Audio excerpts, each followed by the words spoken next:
handa na ang lahat para sa inaugurasyon ni Vice President-elect Leni Robredo bukas. Katunayan, nakapag-ensayo na umano si Robredo at kahit papano ay naibsan na ang kanyang kaba. My report, si Jervis Manahan. Payak na entablado at maliit na espasyo.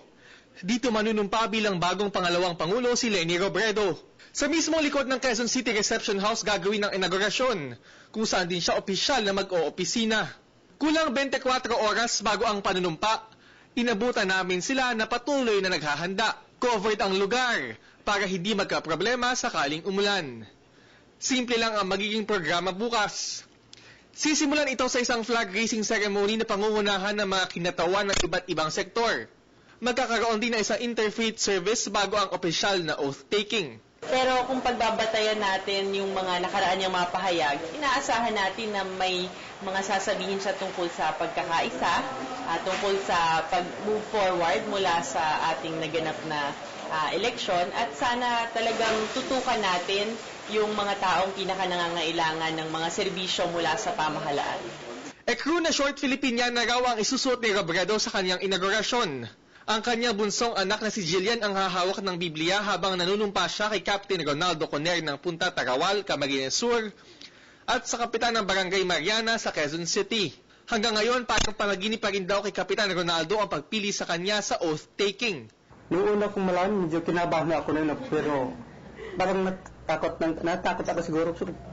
Ano ba to? At ako pag napili, first time ko makapasok sa media siguro. Alam ko naman siguro, hindi lang dito sa atin sa Pilipinas, mailabas pa rin sa ibang bansa.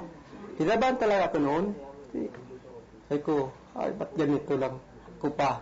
Sa katunayan, nag-rehearse na raw sila ni Robredo at nawala na raw ang kanyang kaba kahit na may mga matataas na personalidad na makikibahagi doon bukas.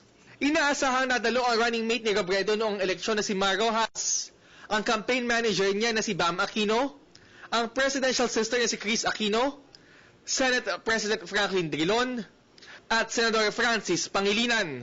Matapos ang oath-taking, magkakaroon ng isang simpleng salo-salo kung saan ihahanda ang sotanghon, pandesal, maha blanca, pichi-pichi, turon at butchi na may choknut. Diretso trabaho si Leni Robredo matapos ang seremonya dahil may ilang opisyal na manunumpa sa kanya. Alas 5 ng hapon bukas, magkakaroon naman ng Thanksgiving party para sa kanya sa Quezon Memorial Circle. Para sa Telebisyon ng Bayan, Jervis Manahan. Hi, ako po si Aljo Bendijo. Subscribe na sa PTV YouTube channel. I-click lang ang subscribe button.